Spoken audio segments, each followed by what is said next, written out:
Shalom Obracha, que Akadosh Baruch Hu vous protège, vous donne la santé, la joie, la prospérité.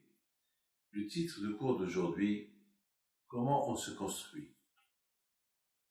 Bien sûr, celui qui m'écoute, il va dire, comment on se construit? On n'est pas un immeuble. Il faut se construire. Mes amis, on n'est pas un immeuble, on n'est pas une tour Eiffel, on n'est pas l'Arc de Triomphe, on est un Beth Amikdash. Voilà mes amis, on est un Beth Amikdash. Alors comment on se construit? Chacun de nous, c'est un Beth Amikdash. Et chacun de nous, il a le devoir de la même façon qu'il est venu dans ce monde-là, après 120 ans, il va devoir être devant Akadosh Baruch Hu. Et Akadosh Baruch Hu, il va voir qu'est-ce qu'il a fait dans ce monde-là. Qu'est-ce qu'il a fait? Donc, mes amis, on nous a donné un travail à faire et on nous a donné les éléments. Par exemple, pour construire une maison, il faut avoir du sable, de l'eau, du béton, du ciment, les carrelages, tout ce qu'on a besoin. Il faut un architecte, il faut tout pour construire la maison. Et après, il faut l'habiller. Et après, il faut la meubler. Et après, on vit dedans. Mais mes amis, on est venu dans ce monde-là pour se construire. Pour se construire. Et comment se construit? Donc, le bon Dieu nous a donné la Torah. Et continuer la construction du monde. On n'est pas là pour détruire le monde, on est là pour construire le monde. Et comment construire le monde? Alors, on a dit, le monde, il continue à être construit avec du bien. On fait le bien. Chacun, il fait du bien avec l'autre. Et en faisant le bien l'un avec l'autre, le monde se construit. C'est très important, mes amis. Très important. Le Hesed, et surtout mes amis, il y a aussi le Hesed chez toi à la maison, avec tes enfants. Tu les éduques. Et ça s'appelle la continuité de l'existence du monde. Malheureusement, lorsqu'il y a des guerres, vous voyez des villes entières qui sont rasées. La destruction totale. Hachem, il n'a pas voulu, il ne veut pas qu'on détruise son monde. Hachem, il veut que le monde il soit toujours construit et bien, qu'il y a tout dans le monde. Mes amis, alors la question se pose, comment on se construit? Mes amis, déjà, la première chose des choses, pour savoir comment se construire, c'est que il faut être un homme heureux. Je dis ce mot-là, c'est facile à le dire. Être heureux, c'est très facile à le dire. Mais comment on est heureux? Comment on est heureux? Ne croyez pas que pour être heureux, alors on va dire, pour être heureux, il faut avoir de l'argent. J'ai une belle maison, j'ai de l'argent, j'ai une voiture, c'est pas vrai. Je vous donne parole d'honneur, j'ai connu beaucoup de gens qui ont de tout, ils n'ont pas le sourire. Ils n'ont pas le sourire. Ils n'ont pas le sourire. Moi, je peux vous dire une chose. Vous allez dire, celui-là, il parle parce qu'il est rabbin. C'est pas vrai. Je parle de mon expérience. Heureux et je sais que j'ai un boss, j'ai un patron, j'ai quelqu'un à qui je prie, j'ai quelqu'un à qui je suis connecté. J'ai quelqu'un à qui je suis connecté. C'est ça, mes amis, c'est la chose la plus importante qu'il faut savoir. Je suis connecté à Akadosh Baruch Hu. J'aime Akadosh Baruch Hu. Mes amis, je voudrais vous raconter une histoire extraordinaire. Il y a une femme qui vient me voir la semaine dernière à New York. Elle me dit, Rabbi David, ça fait un temps que je suis marié et Et bon Hachem, et je voudrais avoir une fille et un garçon. Puis je lui ai posé la question. Je lui ai dit, tu crois que tu fais une commande? Tu crois ici c'est Casino? Tu crois ici c'est Carrefour? Tu crois ici c'est tu veux une fille et un garçon comme ça, tu fais une commande. Mais pour que ta commande elle soit acceptée chez le bon Dieu, il faut aussi que tu fais quelque chose pour le bon Dieu. Je sais que j'étais en train de parler avec une fille qui est très croyante, très très croyante. Mais dans l'application des mitzvot, il n'y était pas. Et puis elle me dit, et je m'excuse. Tout d'abord, cette soirée s'est passée l'année dernière, excusez-moi, je suis un peu fatigué, l'année dernière. Et la semaine dernière, il est venu pour m'annoncer une nouvelle. Alors, je me rappelle, je lui avais dit, il faut, toi aussi tu fais des efforts pour le bon Dieu. Elle regarde son mari, et ce mari, il est d'accord. Il me dit, par exemple, qu'est-ce que le bon Dieu veut de nous? Comme ça, il nous donne une fille et un garçon. Alors je lui dis, ben, il faut faire des efforts. Kasher, Nida, Shabbat, et fais tout ça. Il faut faire des choses pour Hachem. Et après, il faut prier. Parce que, déjà, il faut se construire pour avoir Hachem en vous. Et c'est ça, mes amis, ce que tout à l'heure j'ai dit. Je dis, c'est quoi? Comment on se construit? Ici, on n'est pas en train de construire un immeuble, ici. Ici, on est en train de construire notre personnalité, notre connexion avec Akadosh Baruch Hu, notre connexion avec Hachem, grandir avec Hachem, sans voir avec tout ce qui peut arriver, toutes les circonstances. C'est comme ça qu'on monte avec Akadosh Baruch Hu. Vous savez, restez toujours en contact, tout le temps avec Hachem. Peu n'importe quel malheur peut arriver, je suis toujours en contact avec lui. Il y a beaucoup de gens qui sont en contact avec Hachem lorsqu'ils sont dans le bonheur. Et alors, s'il y a un problème, ça, ils se déconnectent. Le contraire, même avec tous les malheurs qui peuvent arriver, il faut toujours continuer à grandir avec la Kadosh Baruch Hu. Vous savez, c'est comme ça qu'on construit notre amitié avec le bon Dieu et notre émouna à Kadosh Baruch Hu. Cette femme l'année dernière, je lui avais dit, je ne veux plus vous voir et je vous verrai lorsqu'il y a des bonnes nouvelles. Parce que j'ai vu que vraiment, elle a dit que, elle a fait un grand changement dans sa vie. Parce qu'elle avait envie d'un garçon et une fille. Deux jumeaux. Elle voulait, je ne sais pas pourquoi, qu'est-ce qu'elle a pris dans la tête. Et puis pendant un an, je ne l'ai pas vu. Moins d'un an, je m'excuse. Alors la semaine dernière, je l'ai vue, elle souriait. Et j'ai vu que son ventre était un peu gros. C'était grand. Je dis, madame, alors? Elle me dit, bon, Hachem, grâce à Dieu, je suis enceinte d'une fille et un garçon. Ce que je voulais. Je lui dis, et tu l'as eu gratuitement?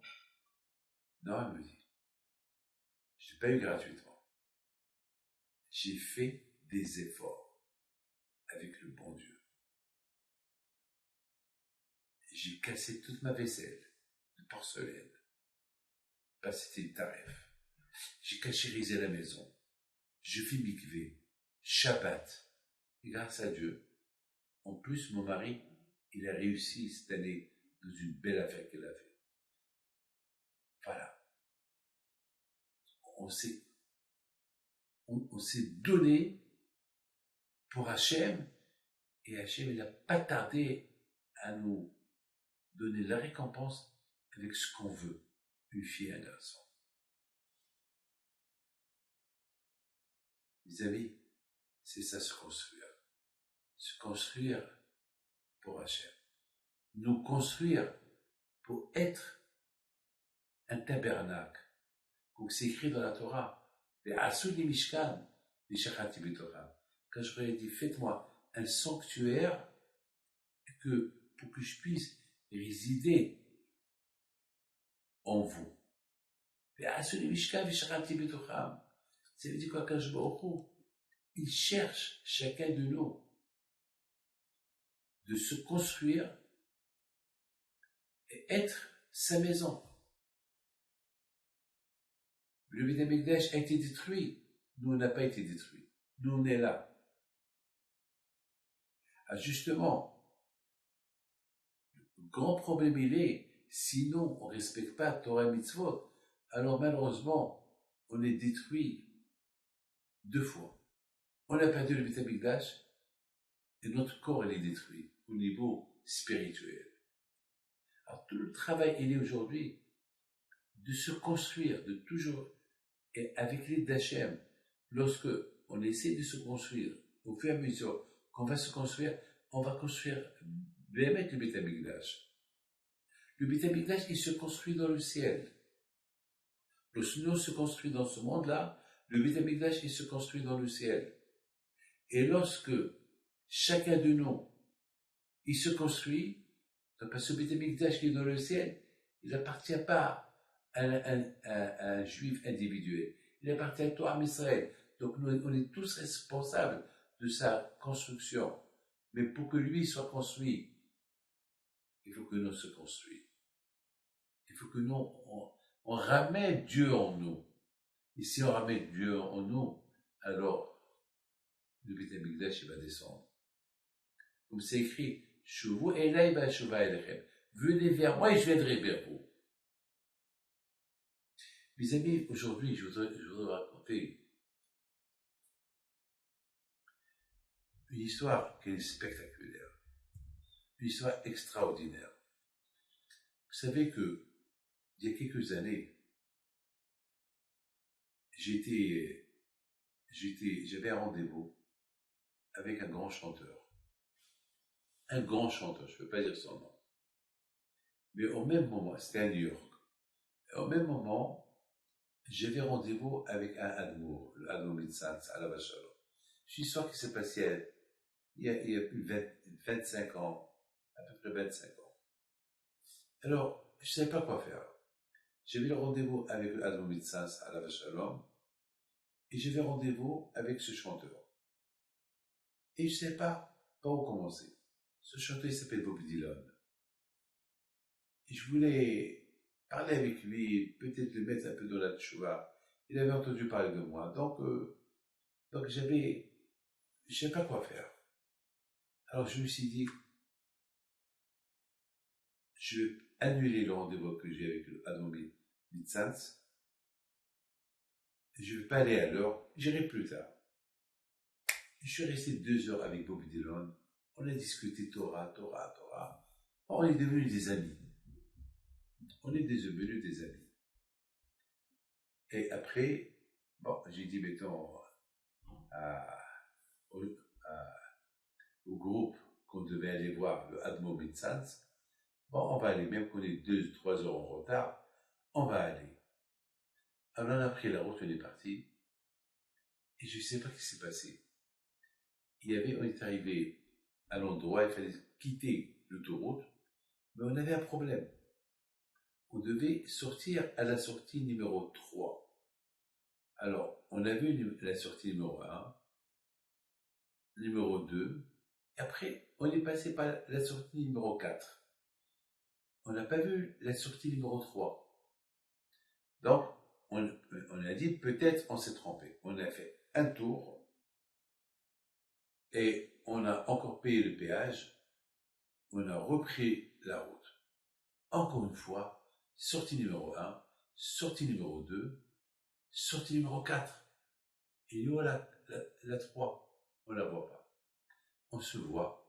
Elle a disparu, c'est pas possible. Parce que la yeshiva où il se trouve l'Admour Mitzantz, il faut sortir la sortie numéro 3. ne sais pas quoi faire. On ne savait pas quoi faire.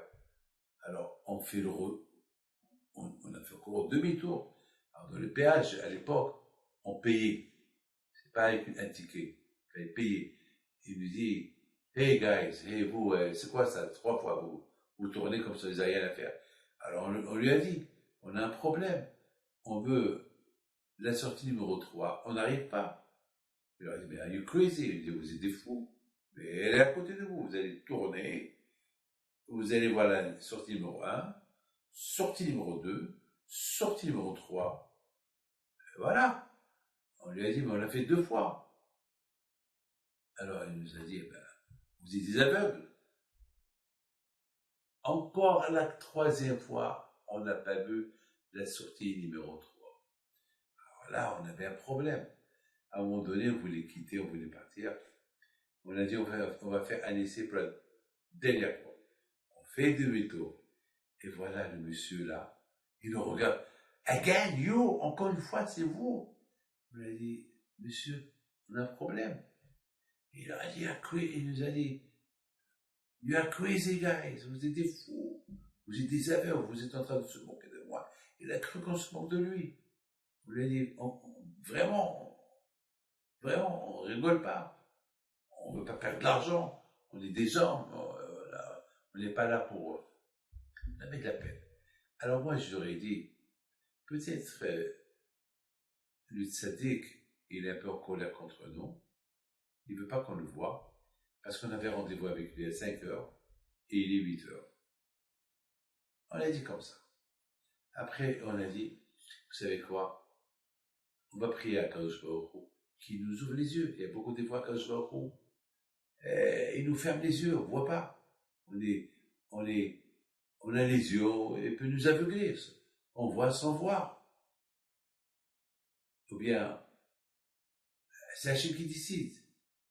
Si on doit voir la sortie numéro 3, Hachem ne veut pas qu'on la voit, parce qu'Hachem ne veut pas qu'on va le voir. C'est bon. On a fait demi-tour, et on a commencé à prier. Chez là-bas, l'autre a commencé à prier à Kadosh Baruch Hu. Si on a fait une avera, pardonne-nous. On a fait attendre le tzaddik.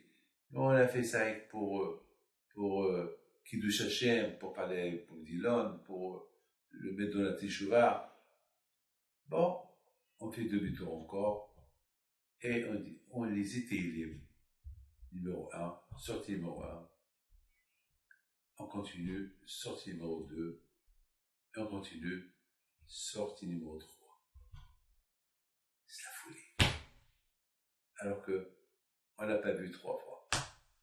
La 4e fois, on l'a vu. On est sorti, et on est arrivé chez le rabbi, à la Shalom. Il nous a bien reçus. On lui a raconté l'histoire. Alors il nous a dit, racontez-moi l'histoire de la Béhaïm plutôt. Mes amis, je peux vous dire une chose. Dans toute ma vie, je ne peux pas décrire la joie que j'ai eue lorsqu'on a vu sortie numéro 3. Là, on a vu la grandeur d'Hachem. On a vu la grandeur de HaKadosh Baruch Hu. On a vu comment HaKadosh Baruch Hu, il était capable d'aveugler 4 personnes, ne pas voir la sortie numéro 3, alors qu'elle était là. Je ne pouvais pas imaginer, parce qu'à un moment donné, on a cru qu'on a un problème dans la tête. Peut-être on ne voit pas. Les amis, parfois, quand je me il nous fait une démonstration. C'est moi le boss, c'est moi le Baal Habayit. Et Hachem, il est en nous, mes amis. Et combien on doit être heureux pour lui servir avec joie. Quelle route on a que Hachem, il est en nous. Hachem nous a montré sa grandeur. Il nous a montré que c'est lui le patron. S'il veut qu'on gagne au loto, on gagne au loto. S'il veut pas que tu gagnes au loto, pourquoi jouer le loto? Tu vas pas gagner. Et s'il veut que tu gagnes, il te le met dans la tête. Imaginez-vous celui-là qui a gagné 2 milliards de dollars en Amérique. 2 milliards de dollars, un pauvre de l'auto. La joie qu'il avait. Mais dans la joie qu'il avait, qu'est-ce qu'il va les prendre avec lui? Il a 80 ans. Il n'a même pas des enfants. Bon, d'autres, ils vont en profiter. Mais, c'est une joie. Enfin, je ne vais pas rentrer dans les détails. Nous, on a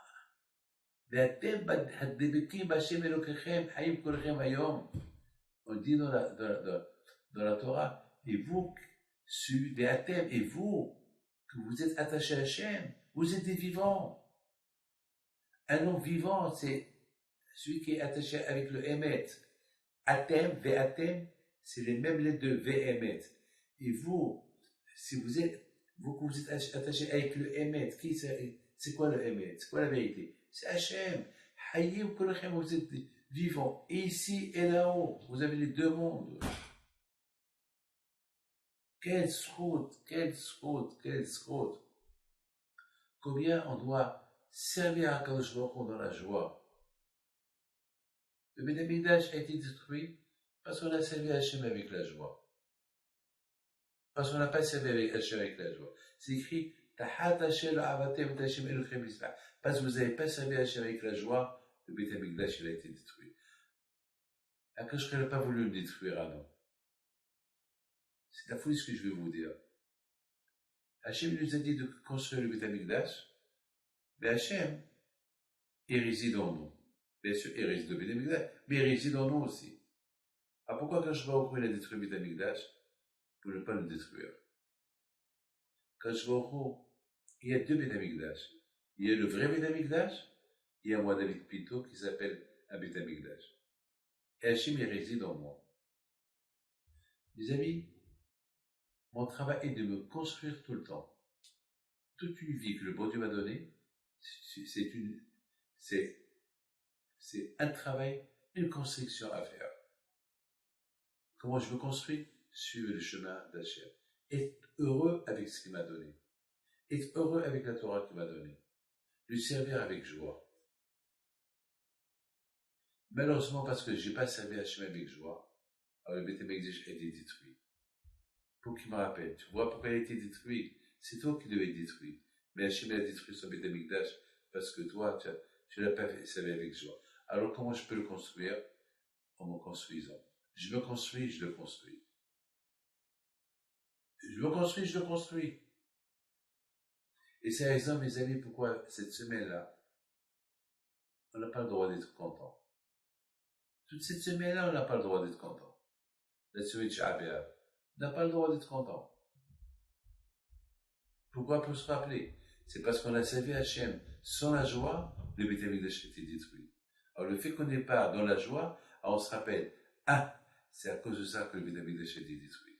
Parce qu'on n'était pas dans la joie. C'est-à-dire, le fait de ne pas être dans la joie, ça nous rappelle la raison pourquoi le Beth Amikdash a été détruit, parce qu'on n'était pas dans la joie. Et c'est la raison pourquoi, à Tisha B'Av, on n'a pas le droit d'étudier la Torah. Parce que la Torah est dans la joie. Pour te rappeler, le Beth Amikdash a été détruit parce que toi, tu n'as pas étudié la Torah. Tu n'as pas étudié la Torah avec joie. Tu n'as pas fait mitzvot avec joie. Oui, on fait Shabbat, hein. On fait les fêtes et tout. Mais, encore Shabbat. Et encore la fête. Ouf, le Pessah. Allez, écoutez, ce Pessah va se terminer. Je suis crevé. Tout le monde. Et les repas. Et Quand je vois au coup, il t'a donné des fêtes pour être heureux. Pas des fêtes pour être malheureux. C'est écrit, il faut être heureux dans la fête que le bon Dieu t'a donnée. Parce que c'est ta fête. Pas ce Pessah. À Pessah, tu as été livré. Alors, c'est ta fête. Lorsque quelqu'un il se marie, il dépense de l'argent pour le mariage. Lorsque quelqu'un, mes amis, il fait le bar mitzvah, ou il fait son anniversaire, il ne voit pas combien d'argent il dépense. Et pour la fête, tu fais la tête. Mais cette fête, c'est ta fête. C'est ta fête. Il faut être heureux. Sur la Torah, il te dit, il faut être heureux dans ta fête. Être heureux de les mitzvot. On les fait tous de toute façon. Alors, mes amis, les femmes, ils vont migrer, oui ou pas? Alors qui vont, alors qu'ils sont, qu'ils font cette mitzvah avec joie, avec tous les sacrifices que les femmes ils font pour faire cette mitzvah. Alors faisons-le avec joie. On fait Shabbat, alors faisons-le avec joie. Alors on se casse la tête pour faire des fêtes et on les fait sans joie. Alors là, c'est pour ça que le Beth Amikdash a été détruit. Faisons les fêtes avec joie. Faisons les mitzvot avec joie. Moi, je vous protège, je vous donne la santé. Amen. Grâce.